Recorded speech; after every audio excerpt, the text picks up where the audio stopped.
দর্শক মণ্ডলী, আমি আসছি লন্ডন থেকে 40 কিলোমিটার পূর্ব দিকে ট্রান্সপোর্ট এরিয়াতে। এখানে আজকে আমি যে জিনিসটা দেখাবো সেটা হচ্ছে লন্ডনবাসী শীতের শুরুতে যে জিনিসটা ওরা জমিতে প্রোডাকশন করে সেই জিনিসটাই আমি দেখাবো। দেখুন একজন কৃষক কিভাবে বৈজ্ঞানিক পদ্ধতিতে মূলা চাষ করে। বিশাল একটা এরিয়া, আমার মনে হয় এই এরিয়া চিন্তা করলে 30 বিঘা থেকে 40 বিঘা জমির উপর,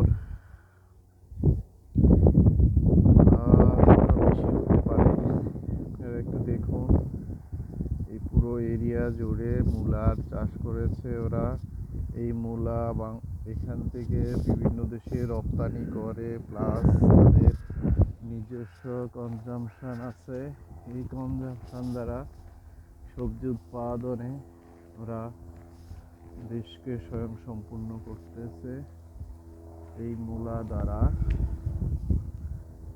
তারপর আমরা যে জিনিসটা দেখবো সেটা দেখেন, এই মূলার ক্ষেতে আমি কিছুদিন আগে এসেছিলাম, তখন এখানে গমের চাষ করা হয়েছিল।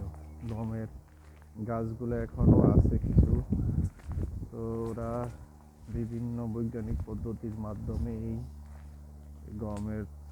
গম উত্তোলন করলো। উত্তোলন শেষে এখন তারা শীতের শুরুতে যে জিনিসটা সবজি উৎপাদন করতেছে। তো দর্শক মণ্ডলী, আল্লাহ হাফেজ। পরবর্তী ভিডিওতে দেখা হবে অন্য ইউকের অন্যান্য পদ্ধতিগুলা। আল্লাহ হাফেজ। সালাম আলাইকুম।